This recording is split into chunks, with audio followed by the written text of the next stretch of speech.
எல்லாருக்கும் என் அன்பான வணக்கங்கள். இன்றைக்கி நம்ம முக்தானந்தாவோட புக்கில் பார்க்க போகிறது 12வது அத்தியாயம். அதோட ஹெட்டிங் என்னென்னா red light, the red light. அப்போது இது ஒரு சின்ன அத்தியாயம்தான், ஆனால் ரொம்ப பவர்ஃபுல்லாக இருக்கிற விஷயங்கள்லாம் சொல்லியிருக்காரு. அதை பற்றி என்னென்னு பார்க்கலாம். ஓகே, அதாவது இதுலேயும் இந்த சாப்டர்லேயும் நான் முக்கால்வாசி எல்லா லைனுமே அண்டர்லைன் பண்ணி வச்சுருக்கேன். அதனால தான் நான் தனியாக நோட் புக்கில் எழுதலை. அது மட்டும் இல்லை, நான் டைரெக்டாக இந்த புக்கிலேருந்து உங்களுக்கு படித்து சொல்லும்போது உங்களுக்கும் ஒரு ஃபஸ்ட் ஹேண்ட் இன்ஃபர்மேஷன் கிடைக்கும். அது மட்டும் இல்லை, ஒரு பாயிண்ட்டும் விடாமல் எனக்கு உங்களுக்கு பகிர்ந்துக்க முடியும். அதனால தான் டைரெக்டாக சின்ன சின்ன சாப்டர்ஸு ரொம்ப இம்பார்ட்டண்ட்டாக இருக்கிறது அங்கிறதெல்லாம் டைரெக்டாக நான் புக்கில் இருந்தே பார்த்து சொல்கிறேன் உங்களுக்கு. அப்போ இதில் எப்படி தொடங்கியிருக்காருன்னா, அப்படி நாள் போக போக அவருக்கு தியானம் ரொம்ப ஆழமாக போச்சு. அவரோட சாதனைகளுக்கெல்லாம் நல்ல முன்னேற்றம் கண்டிருக்கு. அவர் போன தடவை வீடியோவில் சொன்னேன், அவரை சுற்றி ஒரு சிகப்பு லைட்டு பார்த்ததா சொன்னேன். முதல்ல ஒரு சிகப்பு லைட்டு அவரை சுற்றி வந்தது. அதில் அது இப்படியே ஆடுற மாதிரி இருக்கிற லைட்டு, ஷிம்மரிங் லைட். இந்த விளக்கு பற்ற வச்சா கூட நம்ம விளக்கு போட்டோம்னா, ஃபேன்லாம் போட்டோம்னா இப்படியே ஆடும் இல்லை, காற்றடிச்சா ஆடும் இல்லையா? அந்த மாதிரி ஒரு சிகப்பு லைட்டு தான் அவர் முன்னையெல்லாம் பார்த்தார். ஆனால் இப்போது அந்த சிகப்பு லைட், அந்த மாதிரி ஆடுற சிகப்பு லைட்டு இல்லை, அது போயிடுச்சு. அப்போ மெடிடேஷன் பண்ணுறதுக்கு உட்காரும்போது இப்போ அவர் பார்க்குறது சிகப்பு ஆரா. இந்த ஆராங்கிறது என்னது? நான் ஏற்கனவே சொல்லியிருக்கேன்.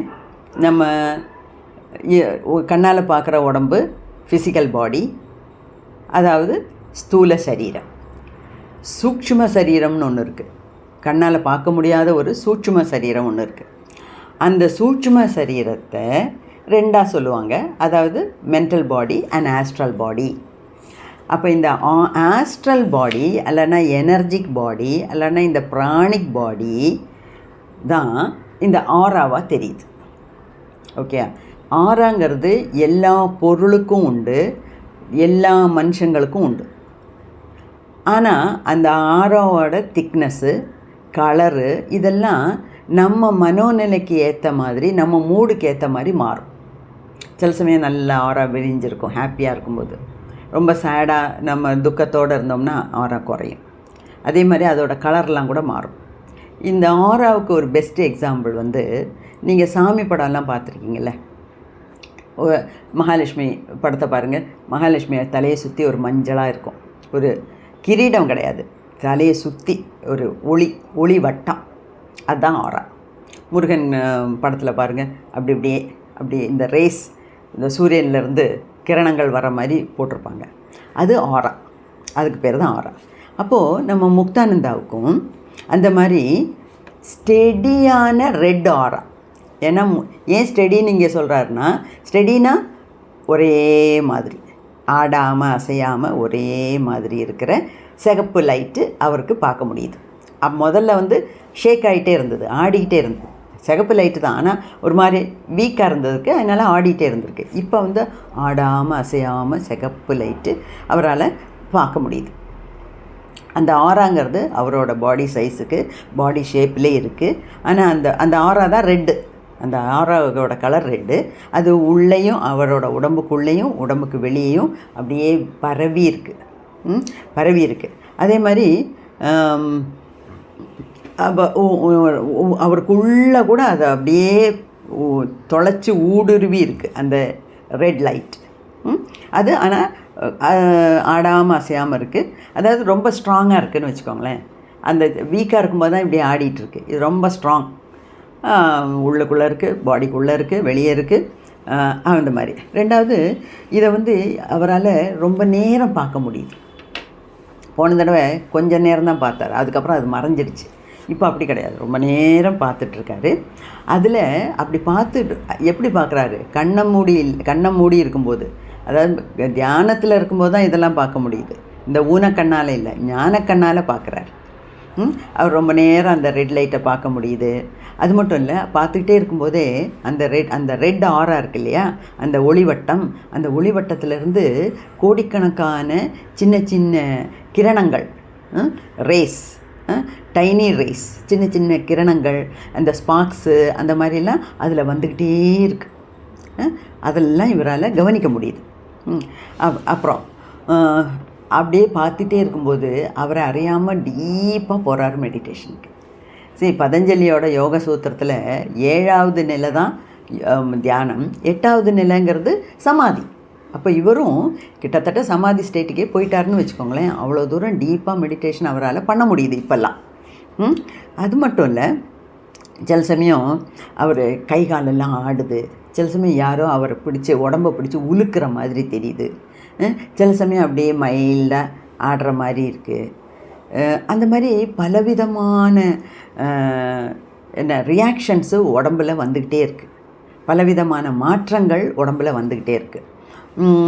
அது மட்டும் இல்லை, சில சமயம் குதிக்கிறாராம், தவளை குதிக்கிற மாதிரி குதிக்கிறாரு, சில சமயம் ஜம்ப் பண்ணுறாரு, சில சமயம் தவளை மாதிரி ஹாப் பண்ணுறாரு,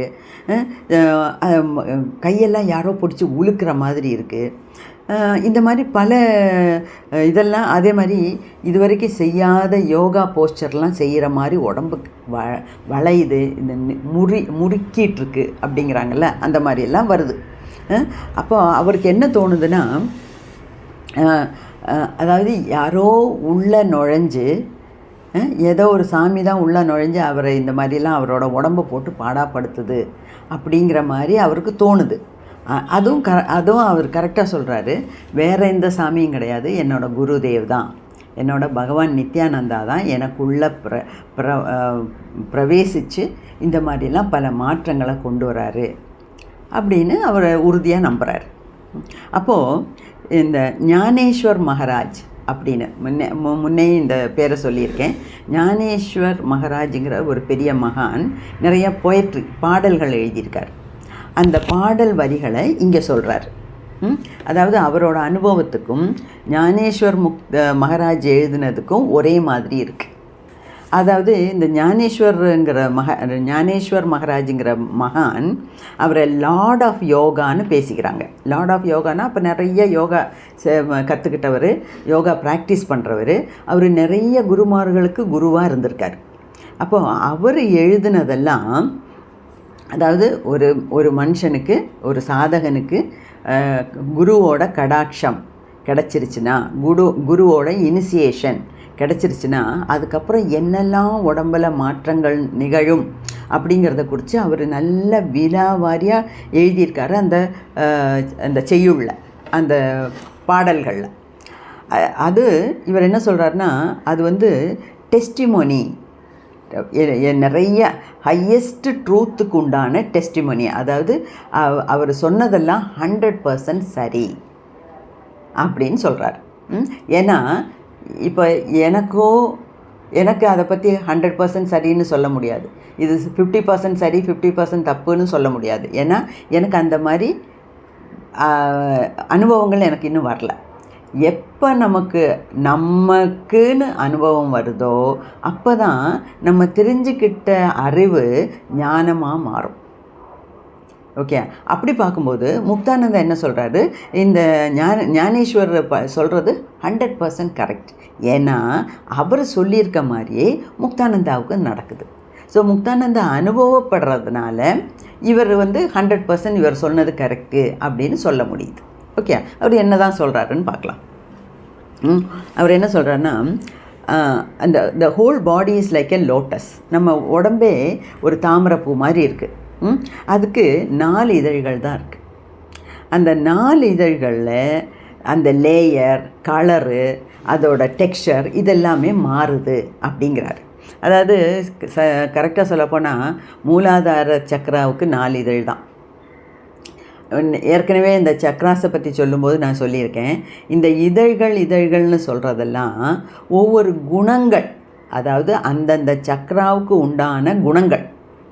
அதைத்தான் பெட்டல்ஸ்னு நமக்கு சாதாரணப்பட்ட மனுஷங்களுக்கு புரிகிற மாதிரி பேசியிருக்காங்க மகான்கள். அப்போது இவரும் அதே தான், இந்த ஞானேஸ்வரும் அதை எழுதியிருக்காரு, அதோட அர்த்தத்தையும் சொல்கிறாரு. அதாவது the whole body is like a lotus that has 4 petals of 4 kinds, colours and sizes.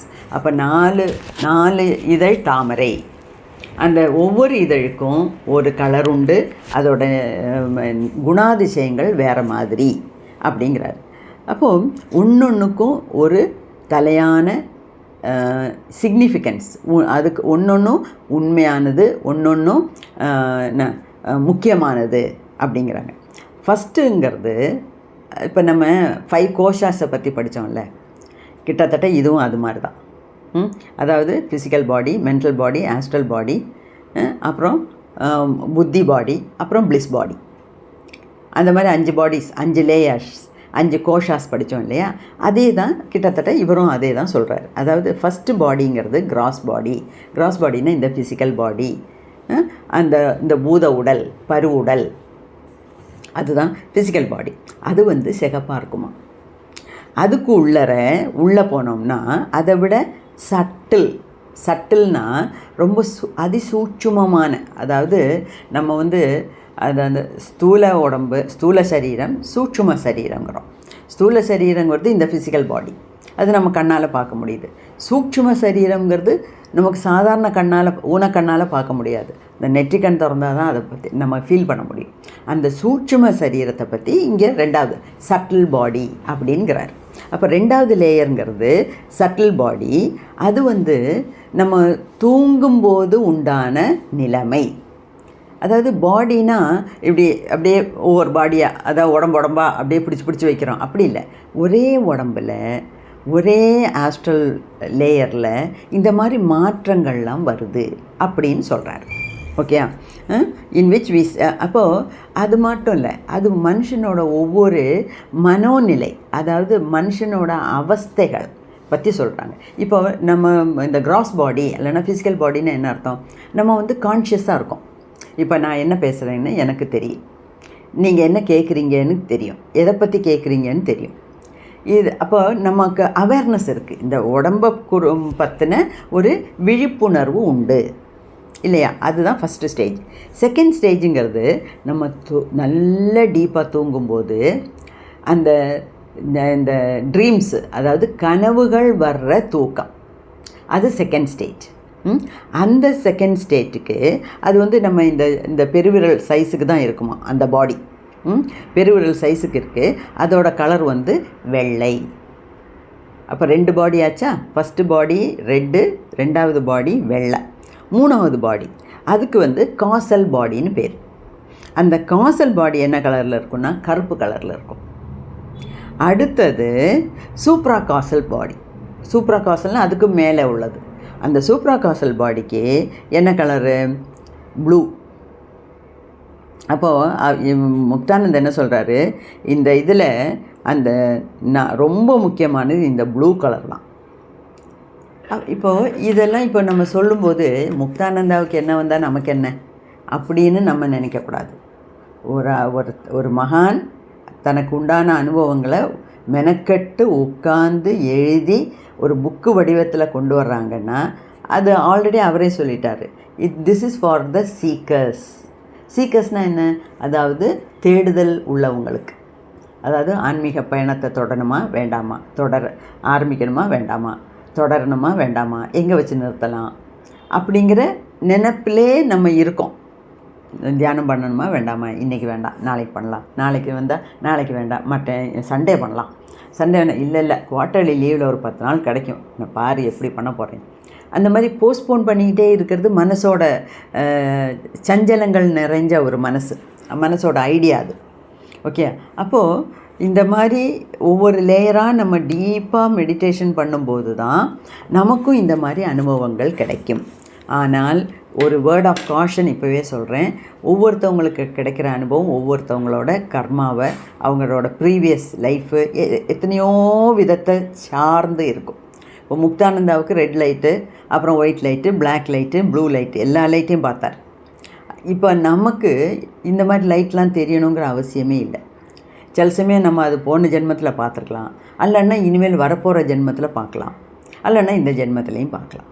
ஆனால் ஒரு வார்த்தை மெடிடேஷன் அல்லது தியானத்தில் இருக்கும்போது, முக்தானந்தா இப்படி ஒரு புக் எழுதினார், அவருக்கு இந்த கலர் கலராக லைட்டு வந்ததாமே, அப்போ அதை வல்சலாமா வீடியோவில் சொன்னாங்களே, அப்போ எனக்கும் வரும்.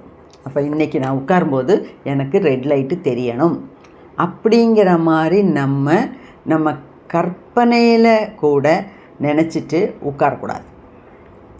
ஏன்னா அந்த red light, blue light, white லைட்டுங்கிறதெல்லாம் இந்த ஜென்மத்தில் தெரிஞ்சால் தெரியும், தெரியாமலும் போகலாம். இந்த ஜென்மத்தில் தெரியாட்டினா நம்ம நல்லபடியாக இது சாதனைகள் பண்ணோம்னா அடுத்த ஜென்மத்திலேயாவது நமக்கு தெரிய வரும். தொட்டகுறை விட்டகுறை அப்படிங்கிறதெல்லாம் தான் இதில் நம்ம கவனிக்க வேண்டியது. ஓகே, அதுதான் 3வது பாடி வந்து காசல் பாடி. அது வந்து இந்த 3வது இந்த லிட்டில் இந்த ரிங் ஃபிங்கரோட டிப்பு வரைக்கும் அந்த பாடி சைஸை சொல்கிறார். அவ்வளோ சின்னதாக இருக்குமா. அதோட கலர் வந்து பிளாக், கருப்பு. அதுக்கடுத்தது சூப்ரா காசல்ங்கிறது தான் 4வது லேயர், 4வது பெட்டல். அதாவது நம்ம உடம்பை வந்து ஒரு 4 இதழ் உள்ள தாமரையாக நினச்சிங்கன்னா அதில் ஃபஸ்ட்டு தாமரை ரெட்டு, ஃபிசிக்கல் பாடி. 2வது தாமரைங்கிறது ஒயிட்டு, அது வந்து அந்த தூங்கி அறத்தூக்கத்தில் அந்த நல்ல கனவு காண்ற அந்த ஸ்டேஜுக்கு தான் 2வது லெவலுங்கிறாங்க. 3வது லெவலுங்கிறது காசல் பாடி. அதுக்கு வந்து பிளாக்கு, கருப்பு கலராக இருக்கும் அப்படிங்கிற. 4வது வந்து சூப்ரா காசல், அதுக்கும் அடுத்த லேயர், அதுக்கு பேர் சூப்ரா காசல். சூப்ரா காசல் வந்து ப்ளூ கலரில் இருக்கும் லைட்டு, அதோட வெளிச்சம். இந்த ப்ளூ வெளிச்சங்கிறது ரொம்ப இம்பார்ட்டண்ட் அப்படின்னு முக்தானந்தா இங்கே சொல்லியிருக்கார். அப்போ இந்த white light, black light, blue லைட்டெல்லாம் தெரியும் போது அதுக்கு என்ன அர்த்தம்?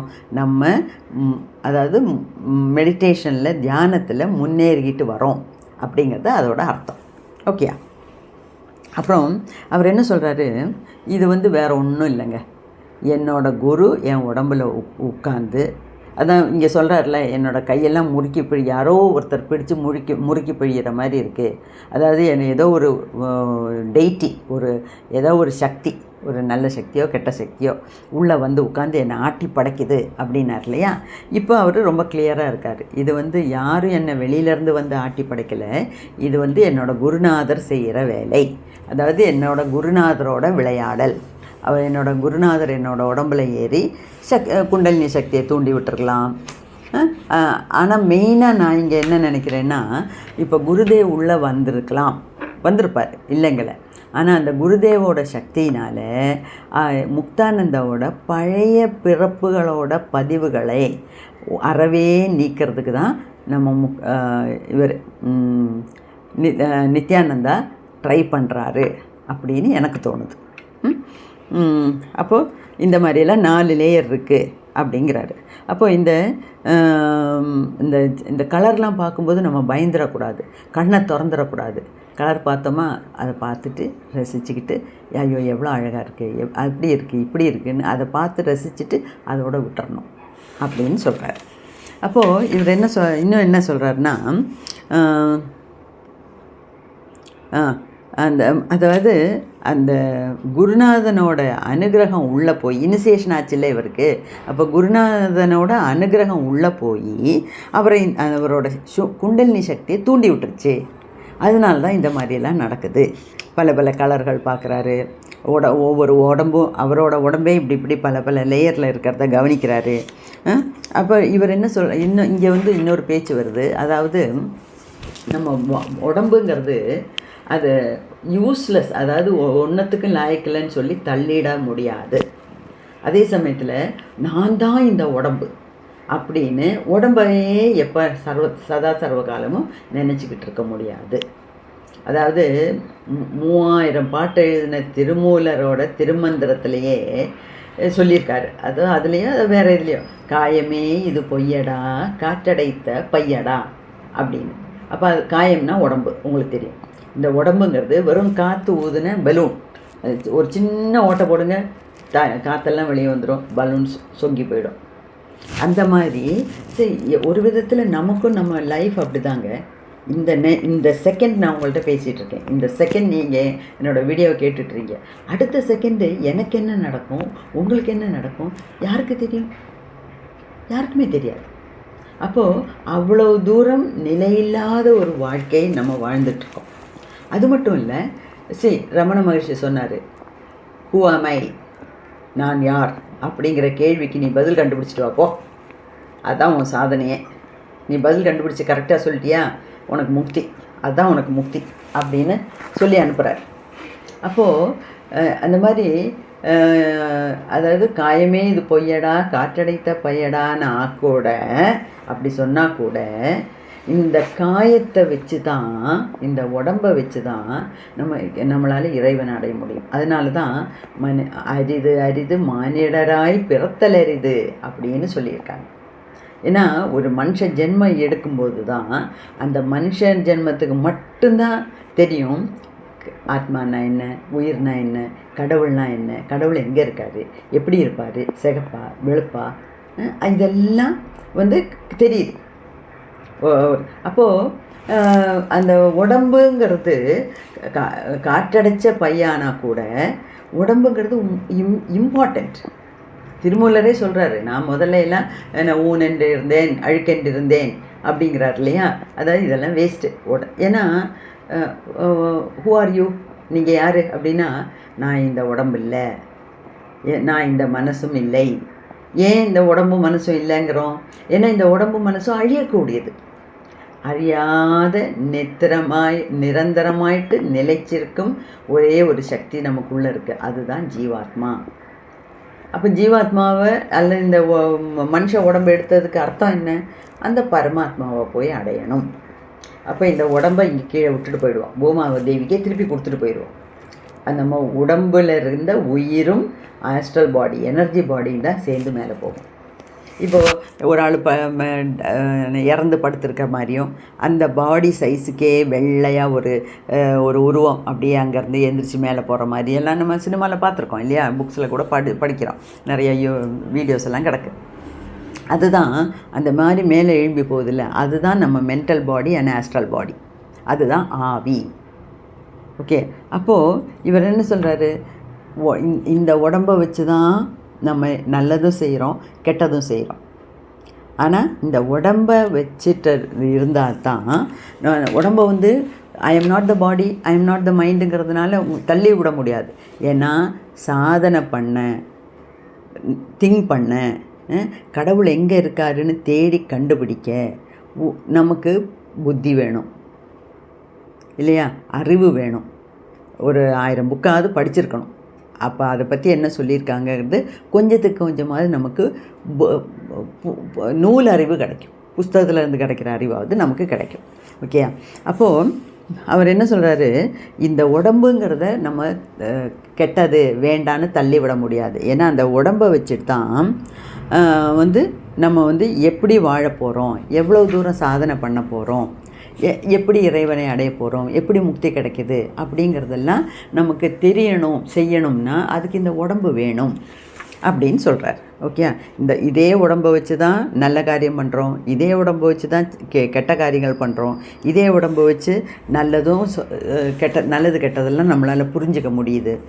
அதனால் உடம்பை நீங்கள் முக்கியமான ஒரு கருவியாக உபயோகப்படுத்தணும் அப்படின்னு சொல்கிறார். ஓகே, ரெண்டாவது இந்த பஞ்சேந்திரியங்கள், ஞானேந்திரியங்கள், 5 பஞ்சேந்திரியங்கள், 5 ஞானேந்திரியங்கள், அதாவது இதெல்லாம் வச்சு நம்ம குருவை பூஜிக்கணும்.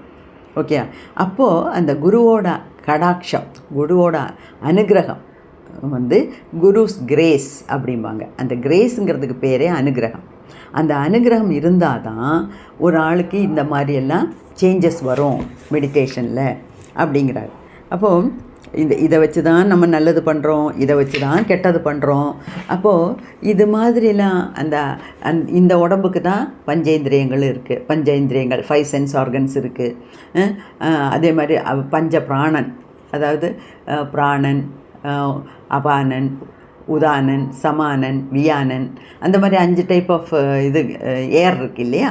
அதெல்லாம் இந்த உடம்பாக இருந்தால் தான் நம்ம அதை வச்சு செய்ய முடியும். சாதனை பண்ணுறோம், கிரியா யோகா பண்ணுறோம், சாம்பவி முத்ரா பண்ணுறோம், கேசரி முத்ரா போடுறோம், பந்தாஸ், மூலபந்தம், உட்யான பந்தம், ஜலேந்திர பந்தம், இதெல்லாம் போடுறோம். இதுக்கெல்லாம் இந்த உடம்பு இல்லாட்டினா எப்படி? அப்போ உடம்பை வந்து வேணான்னு சொல்லி தள்ளி விட முடியாது, உடம்பை பேணி காக்கணும். ஏன்னா இந்த உடம்பை வச்சு தான் நம்ம கடவுளை அடைய முடியும் அப்படின்னுலாம் அவர் சொல்கிறார். அப்போது இந்த உடம்புல நடக்க சேஞ்சஸ் தானே இவர் எக்ஸ்பிளைன் பண்ணுறாரு. அதனால் அவருக்கு அதோட இம்பார்ட்டன்ஸையும் சொல்கிறார். அப்போ இந்த சிகப்பு கலர் எப்போ வரும்? வேக்கிங் ஸ்டேட்டில் இருக்கும்போதே, அதாவது அடுத்த கட்டத்துக்கு போகும்போது தான் தூக்கத்தில் கலர் வருது. இப்போ வந்து நம்ம தூங்கி போயிடுறோம். ஆனால் அந்த எப்போ நம்ம இது என்னோடய உடம்பு, இப்போ நான் பேசிகிட்ருக்கேன், இப்போ என்னோடய வீடியோவை கேட்டுட்ருக்காங்க அப்படிங்கிற பிரஜையோடு இருக்கேனோ அப்போ தான் அந்த ரெட் லைட்டு தெரியும். அது மட்டும் இல்லை, முக்தானந்தா சொல்லியிருக்காரு, அதாவது அவருக்கு வந்து அவர் படிக்காத யோகாசனா பொசிஷன்ஸ் எல்லாம் கூட அவருக்கு இப்போ தானாக போட முடியுதான். அதாவது உடம்பில் என்னமோலாம் மாற்றங்கள் நடக்குதுங்க. அதுதான் நானும் சொல்ல விரும்புகிறேன். அதாவது அவரோட ஆறாவெல்லாம் கிளென்ஸ் பண்ணி அவரோட சஞ்சித கர்மா மூட்டையை பிரித்து ஏன்னா சுத்தப்படுத்தணும். அது வந்து குரு செய்கிறாரு. ஏன்னா இந்த குரு பூர்ணிமா அன்னைக்கு நம்ம குருவோட பாதங்களை தொட்டு வணங்கி வந்தோம்னா அந்த குருவோட கிரேஸ், குருவோட அனுகிரகம் நமக்கு கிடைக்கும். அந்த குருவோட அனுகிரகம் கிடைச்சாதான் இந்த red light, white light, black light, blue light இதெல்லாம் பார்க்க முடியும் அப்படின்னு சொல்கிறார். ஓகே, ஸோ உடம்பை வந்து வேஸ்ட்டு அப்படின்னு சொல்லி தள்ளிட முடியாது. அப்போது குண்டலினி சக்தி இஸ் அவேக்கன்ட். அப்போ அவரோட கடவுள் இல்லை, குருவோட அனுகிரகத்தினால அவருக்கு இந்த மாதிரியெல்லாம் அவரோட சித் சக்தி, அதாவது குண்டலினி சக்தி எழும்பிடுச்சு. அதுதான் இப்படி நம்மளை டீப்பாக மெடிடேஷனுக்கு கொண்டு போகுது. பல காட்சிகள் நம்ம கண்ணுக்கு முன்னாடி தெரியுது அப்படின்னு சொல்கிறார். அப்போது இதில் வந்து மெயினாக என்னென்னா, one reduces experience each day, one has various experiences. அதாவது ஃபஸ்ட்டு நம்ம ஒரு குருவோட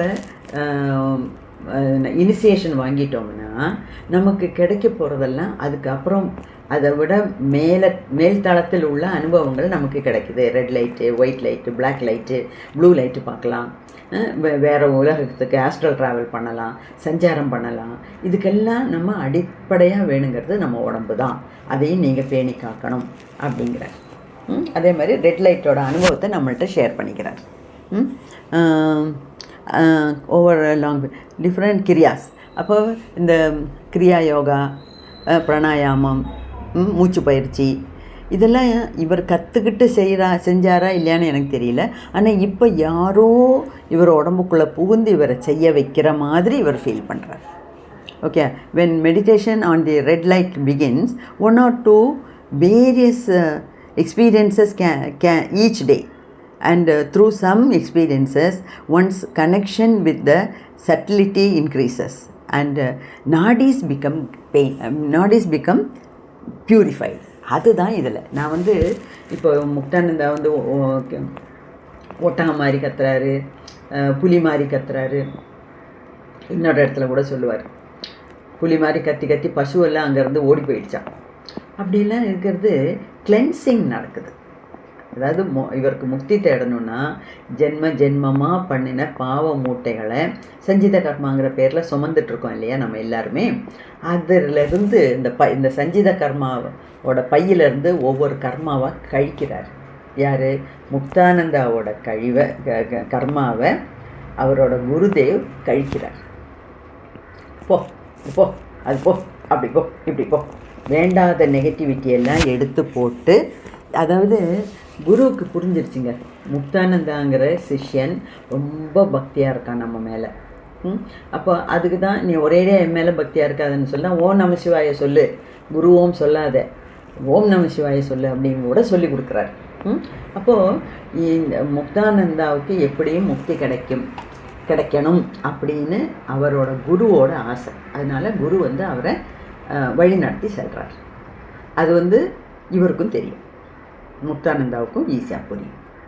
ஓகே, அப்போது நாளைக்கு நீங்களும் மெடிடேட் செஞ்சீங்கன்னா பல சத்தங்கள் போடுவீங்க, நமக்கு வரலாம், சிவப்பு லைட்டு வெள்ளை லைட்டெலாம் பார்க்கலாம், இதை ஒன்றே ஒன்றுன்னா இப்போ இந்த புக்கெல்லாம் ரிவ்யூ பண்ணும்போது நம்ம மனசுக்கு ஒரு தைரியம், முக்தானந்தாவுக்கு அன்றைக்கி வந்ததில்ல அது மாதிரி தான் இன்றைக்கி எனக்கு அப்படின்னு நம்மளால் யோசிக்க முடியுது. ஓகேயா, அதுதான் இந்த மாதிரி புக்ஸ் எல்லாம் படிக்கணுங்கிறது. ஓகே, ஸோ தொடர்ந்து வீடியோஸை பாருங்கள். இது மாதிரி லைக் மைண்டட் உள்ளவங்கள்ட்ட எல்லாம் சப்ஸ்கிரைப் பண்ணுங்கள். அவங்களும் கேட்டு பயன்பெறட்டும் அப்படின்னு. ரெண்டாவது, இதில் இன்னொரு விஷயம் எனக்கு சொல்லணும்னு தோணுது. அதாவது நான் இந்த ஈஸி இங்கிலீஷ் கிராமர் அப்படின்னு இங்கிலீஷ் கிராமரை பற்றி ஒரு பெரிய புக்கு எழுதியிருக்கேன்.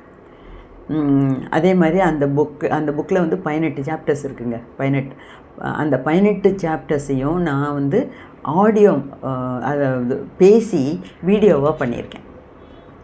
ஓகே, அப்போது 21 வீடியோ இருக்குது. ரொம்ப நேரம் ஓடுது, 15 மணி நேரத்துக்கு மேலே ஓடுது.